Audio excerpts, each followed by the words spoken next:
guys, welcome to my channel. Welcome back. Thanks for coming back. I'm back to reality, guys. As you can see, the holiday hairstyle has gone. I'm currently sitting in my utility room. I've just come back from work. I'm sitting in the utility room because I'm up to my eyeballs of washing. Before I left, my washing machine broke and my sister was doing my washing. And because I was going to Jamaica, I was just like, listen, let me just go. And when I come back, I'll order a new washing machine. When I say up to my eyeballs, I mean up to my eyeballs in washing. So for the whole weekend, I have been washing. I'm on the 13th load. Usually my washing machine doesn't stop, and that's probably why she gave up. Because I think that last washing machine, I want to say 4 years. So I'm just trying to get back into the flow of things. Just cooked a really nice dinner. My eldest son's not here. He's at his girlfriend. Every day I'm like, put her down, will you? Range just had his dinner and he's gone up to his room to look at homework, and we're just trying to get back into a routine. As I said, today was officially my first day of my new job. I have been working a few days of this job before I went away, but because I was having this holiday, they didn't want to start my contract. And then I go away for 2 weeks. So they started my contract today. Today is the 2nd of February. And I'm an event manager. I don't know if I really spoke too much. I don't think I spoke too much about the job that I do. I manage events. I throw parties, corporate events, blah. I haven't been doing it for a while. This is my first full-time event job in quite a few years, actually. I'll tell you a bit more about myself. I have 2 degrees. So my first degree was in youth and community, and I did youth work for a long time when I lived in London. But when I reached 30 years old, a little bit before I turned 30, I think more when I had Kyrie, which is when I was 24, whilst having him and him being a small child, the passion for youth work just dwindled. Part of it I feel like was because I had my own child, and I'll be honest, that's the only kid that I cared about at the time. I didn't want to try and save everybody else's kid. I just wanted to concentrate on my own. And I had other passions. One of the passions that I always liked, throwing events, doing festivals and stuff, which I did whilst doing youth work. That was always my favorite part, planning a big event for the youth. So then I had Kyrie and I turned crazy. His first birthday party was huge, and every birthday party was huge. And then really I started throwing parties for my cousins, my family members. So anytime I could throw a party, I'm throwing a party. So I just decided I actually enjoy doing this. I'm actually good at it. So I want to do this professionally. So I ended up going back to university and doing a master's in event management, marketing and communications. And that's where my events career started. Then I moved cities. I told you, obviously, as you can tell by the accent, born and raised in London, South London. And then I had enough of London. A lot of that was to do with issues in my relationship, and I just wasn't happy living there. So I decided I was going to move and just start afresh. That was supposed to be with my partner at the time, or the father of my kids. We only had the one child at the time. I decided I wanted to move to Liverpool and look for a job in events. So I started looking for jobs in events. I have loads of family up here, so that's one of the reasons why.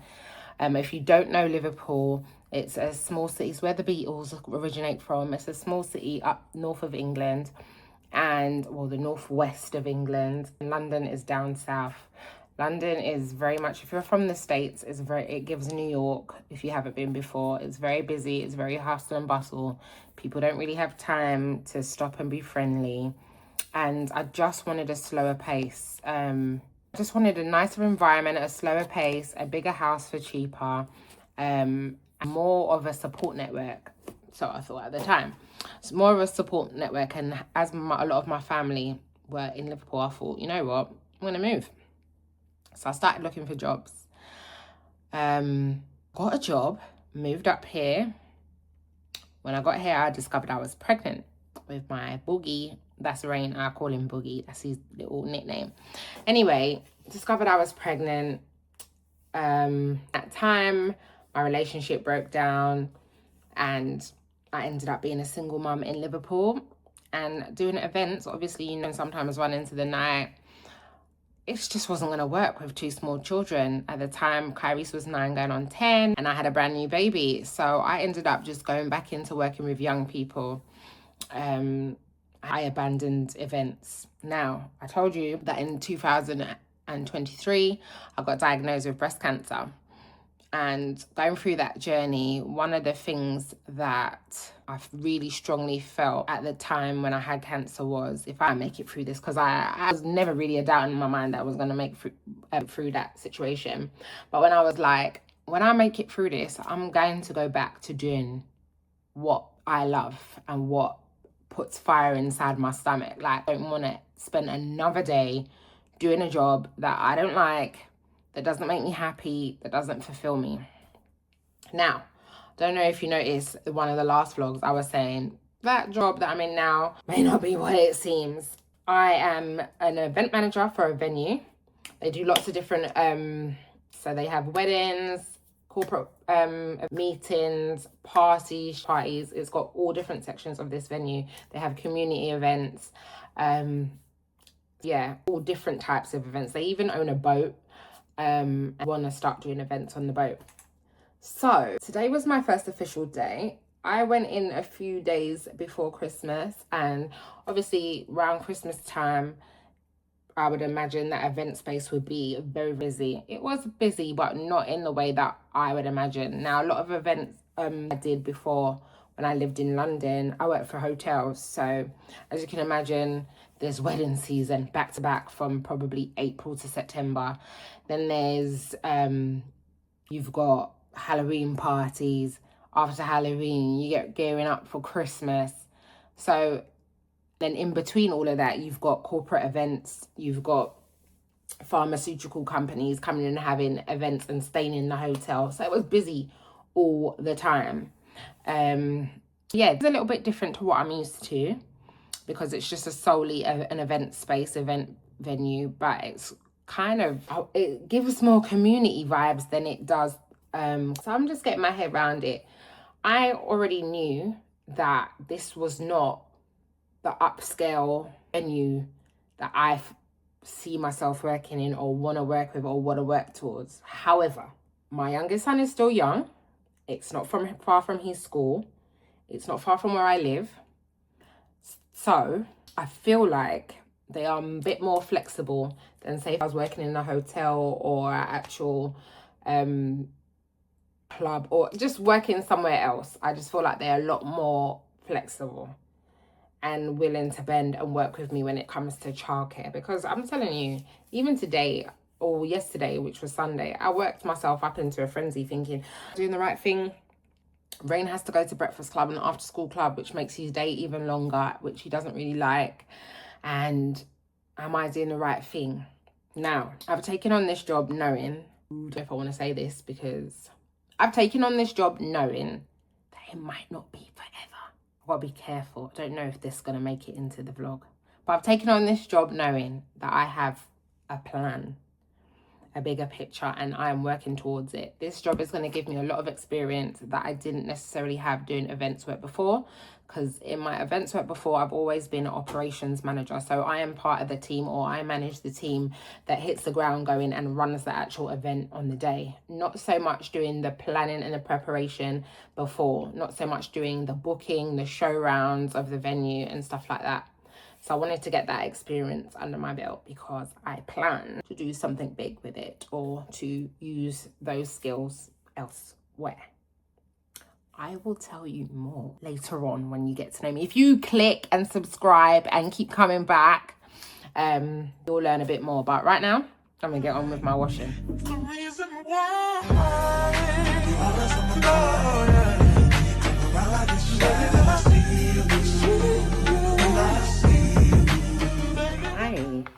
So I haven't been vlogging for a few days now. I think I last vlogged on Monday and now it's Thursday. The week has flown by, but I've been so busy. And also, obviously I'm back at work, and for some reason, well, not for some reason, it's because it is what it is. I'm so tired when I get home. By the time I pick up Rain from after school club, get home, do dinner, do bath time, girl, I can't talk to you about nothing. So I thought I'd catch up with you quickly. As I told you before, I've got a job as an events planner at a venue. I'm currently in my office. Today, I have a meeting with my very first wedding couple for the year, which is exciting because weddings are one of my favourite events to do.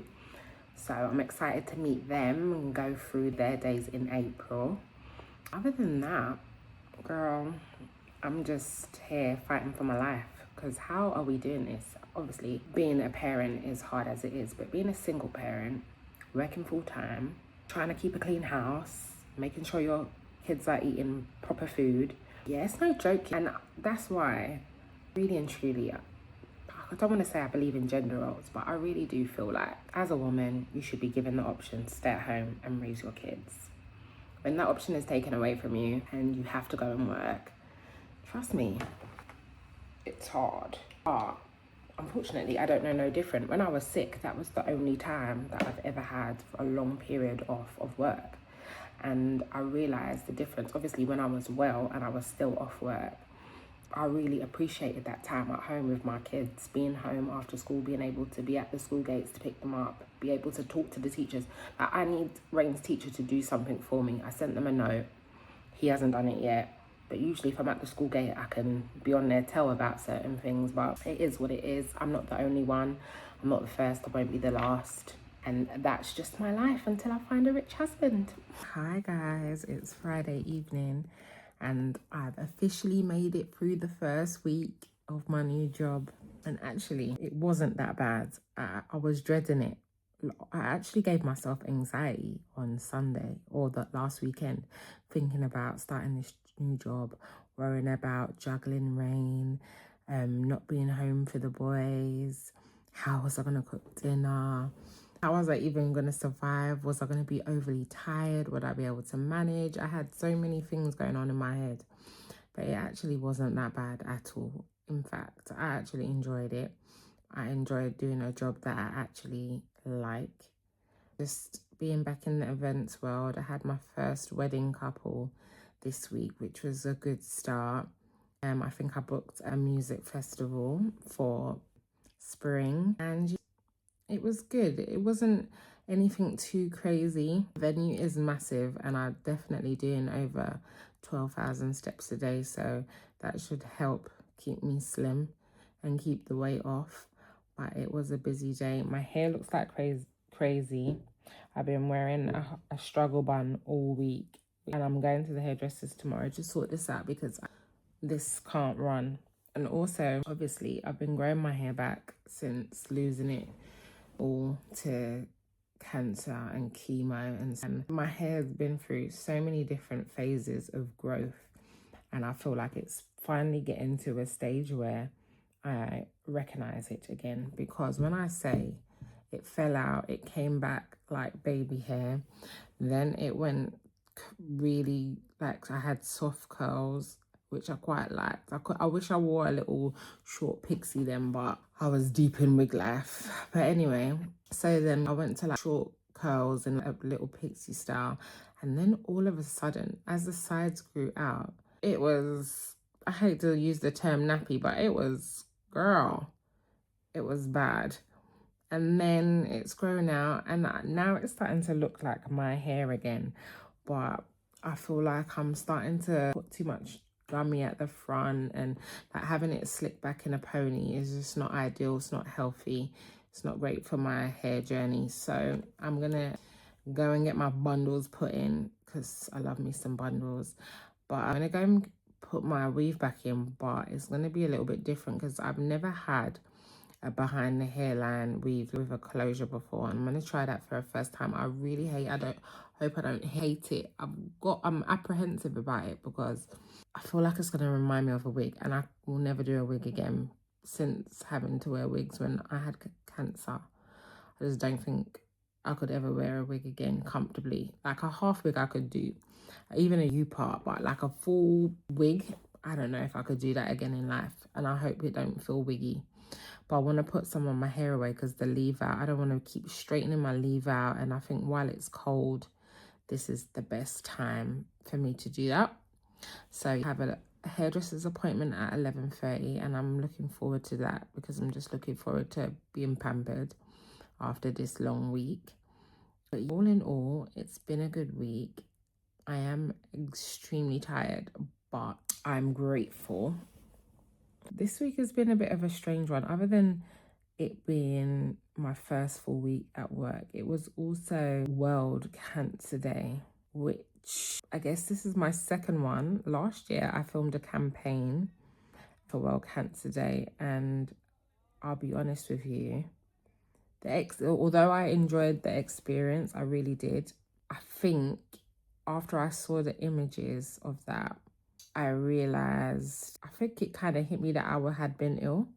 It was so triggering. Last year, I'm not going to lie to you, I hated how I looked on the campaign.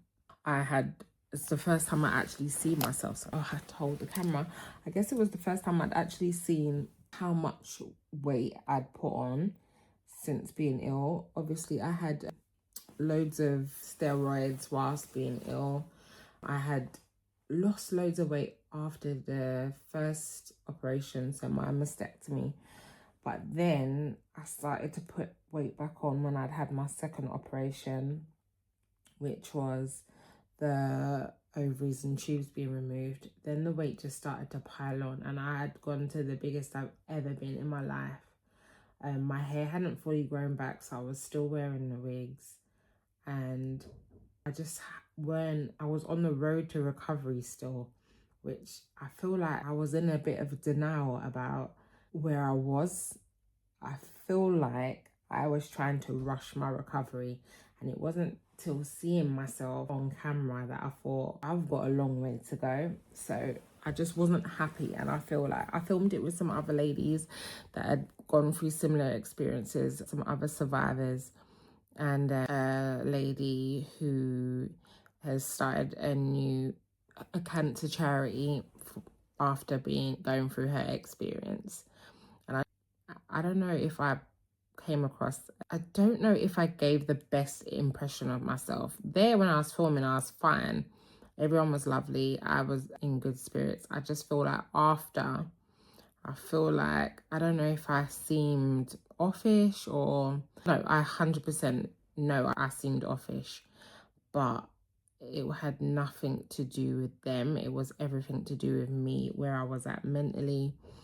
The fact that hadn't come to terms with the fact that I'd been through what I'd been through. I was not loving how I looked. I did not feel myself. It was just all of those things at once. And then also acknowledging World Cancer Day. As I've spoken about before, it's not just about my journey. My cancer journey started way before me. I lost my dad to cancer, and then my mum to cancer, and then I got cancer. So the whole situation is very triggering. So the 4th, which was Wednesday, was World Cancer Day again. So this would have been my second World Cancer Day. And I guess I felt like, not pressured, but I felt like I needed to post something on Instagram acknowledging World Cancer Day or sharing a bit of my story. But something in my gut was just telling me not to. I felt like, don't be fake about it, really. I didn't want to post anything about it, so I didn't. I guess it's safe to say that I feel like I'm having a bit of, I don't know, identity whiplash. I don't necessarily, I know that was a part of my life, but I don't want it to be the whole book. It was literally just a shit chapter. And why would you want to relive a shit chapter in your life kind of thing? I just feel like it's important to help people and share your story, but not if it's gonna have a negative impact on your mental health. And I feel like that's what it was doing for me. I didn't even want to see the infomercials. I didn't want to see people's posts of them in chemo. I didn't want to see any of that. So I chose to keep quiet on that day. And I don't know if I feel if I'm doing it people a disservice by doing that. I don't know. I was really conflicted. I say all that to say, like, if like me, you're a survivor and you felt particularly triggered on the 4th of February, chose not to say anything or to post anything like me, feel no way about it. Like in a phase, like definitely in a phase of rebuilding my life, and feel like sometimes I need to silence the noise, and you don't need to feel pressure to be a part of a community or like a part of this whole, I don't know, this fuck cancer gang. Like, story and everybody's way of getting better is different. You don't have to acknowledge it, you know? I just wanted to say, if you didn't post anything or if you were feeling particularly triggered this week and you chose to stay silent, survival looks different for everybody. And if you don't feel like being in this big club of survivors, that's fine. If surviving and moving on with your life means staying silent and just rebuilding your peace with cutting out all the noise, then do that. Do what's best for you. Like, don't feel pressured to be all bells and whistles and wearing the pink ribbon and whatever color ribbon your ribbon is, but don't feel pressured to tell your story or to relive that just to make everybody else feel better. It's all about how you manage to get by and moving on in whatever way that looks like for you. For me personally, moving on looked like getting up and going to work and providing for my kids and keep on doing what I'm doing. I didn't really want to talk about cancer or whatever. As I said, or I keep saying, I just feel like that phase in my life was a blip in the matrix and I made it out. I'm not going to keep banging on about it. And of course I will talk about it, and of course I will share my stories, but in my own time and not on a national day. It just it didn't feel right for me, and so I didn't. And if it didn't feel right for you and you didn't, then that's entirely your business. I'm gonna go to bed because clearly I look like I need my beauty sleep. I got a cheat coming on camera. Look at my look at my lashes. My holiday lashes are still clinging on. A few of them are clinging on for dear life. My brows look crazy. Girl, good night.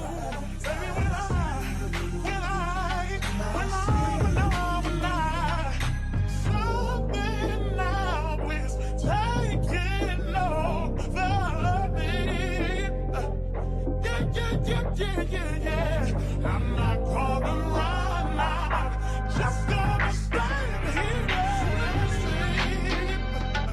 Oh, yeah. Hey, baby. Morning, let me turn the radio down. So now I'm in my car. I'm about to go into my hair appointment. As you probably saw, I washed my own hair today. I didn't include that in the service just because I'm just gonna be spending a lot today because I'm buying the bundles from the hairdressers. So whatever I can do to save the coins, that's what I'm gonna do. Also, as much as I like being pampered, I hate being places long. I've left Rain at home with Kyrie's.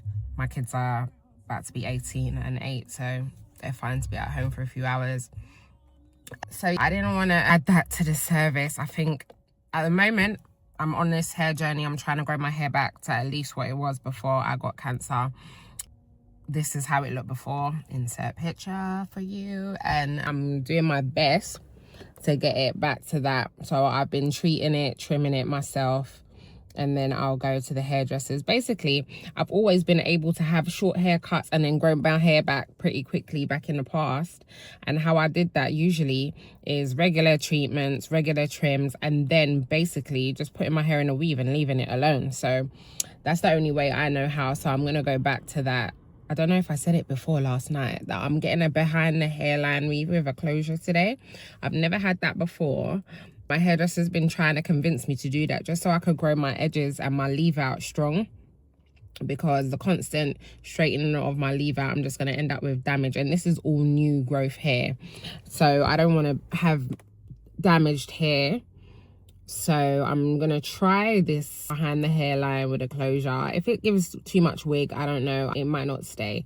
As I said before, I don't think I could ever be wearing a wig. Maybe I just can't see myself ever wearing a full wig ever again. I just got PTSD from wearing wigs when I was ill. So if it gives wig, I don't know how long it's gonna last, but we're gonna give it a go and see, because I do really want to give my hairline a break and my leave out a break. I tried to rotate the leave outs, but to be honest, like, I'm a middle part girl, even though I do love a side part as well. But I don't know, it's bust down season, man. I love a middle part and a little bust down, so we'll see. I don't even know what I'm doing today, if I'm gonna be doing side part or a middle. I haven't thought that through. I got a couple of pictures that I might show her, so we shall see. So you can come along with me. So the hairdressers I'm going to, actually, one of my good friends owns the hairdressers, and the stylist that I'm using today, her name's Tiana. She's only 19 and she's brilliant, and I've been using her for quite some time now. From just after I started growing my hair back, as soon as I got some hair that could catch and could go in braids, I think she did my braids for me to have my operation when I got my ovaries and tubes removed. I think that might have been the first time I used her, but my sons had used her before to get their hair braided. She doesn't braid boys anymore, which is unfortunate, even though both my boys don't have hair. Like, Kai was going through a phase where he had locks, took out the locks and was doing braids. Then he just chopped all his hair off last year. The end of summer last year, he decided to just chop it. And I love Kyrie's with short hair. It's gorgeous. But he is trying to grow it back healthily so he could put his locks back in. Rain, I have to show you my boogie. Rain had gorgeous long hair and decided to cut it off when I shaved my head. And I think he was so brave, because I wish he never done it now. His hair was so gorgeous, and now he's trying to grow his back too. So we're all on a hair journey in our house, trying to grow thick, healthy, natural hair. And I ain't mad at it. I do like boys with a trim, but I don't know what it is. My kids just love their hair, and so they should. They love having long hair. They love their hair. And first I was like, oh, Rain, do we have to do this? Rain's hair is thick. My hair is thick, but Rain's hair is, wow, thick. And I need to put more effort into helping him grow it back. I just can't be bothered sometimes. I think with boys, I'm like, why am I doing hair? I don't have daughters, but it is what it is. I'm going to help him to grow his hair back. We're going to do our best. I'm just going to go to the cash point, grab some money for this appointment, and then make my way in. I'm actually on time, which is fantastic. So you come with me. As I was saying, did I say, yeah, my friend Paige owns this hairdressers. It's called PR Hair. It's on Smithdown Road in Liverpool. She's just got a new salon. She was the one that helped me grow my hair to the longest that it had been for ages. And then I got sick and it all fell out. But as I said, we're not going to dwell on the past. We are moving forward, and we're going to have the healthiest hair we've ever had.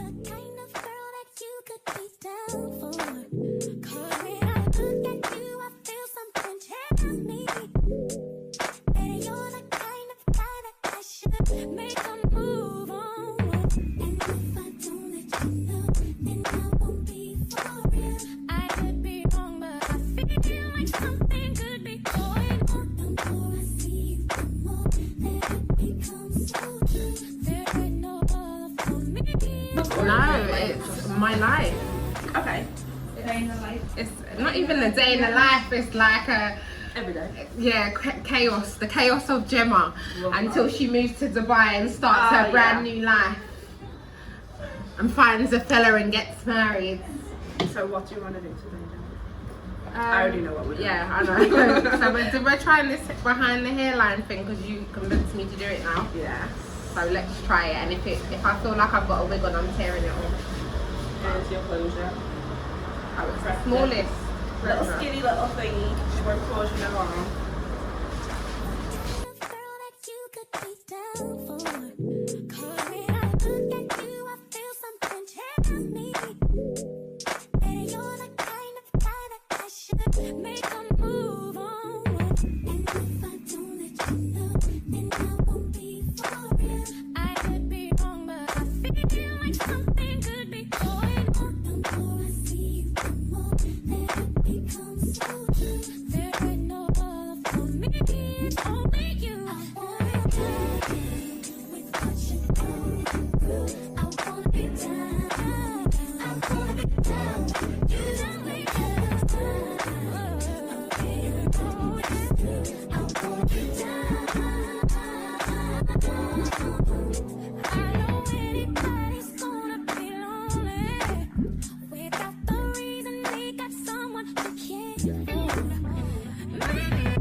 watch you cry.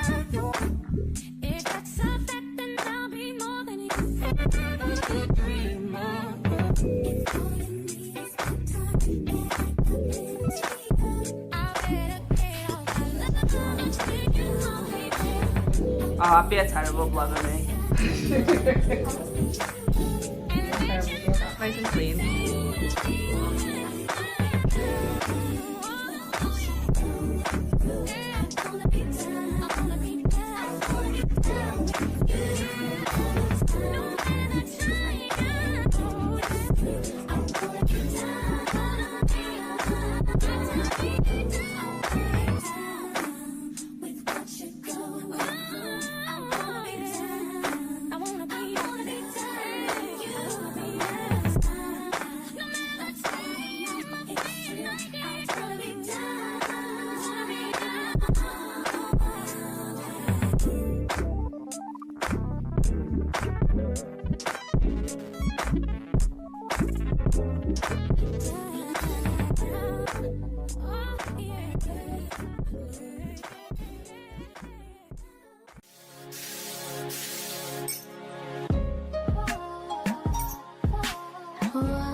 This verse starts as my snipers hit their marks and your guards fall down from a rifle to the heart like flat, flat. Let them fall slow. The whole I know time. you had your fears, you could let them all go. And most women are motivated, so I act accordingly. But this is so refreshing that it means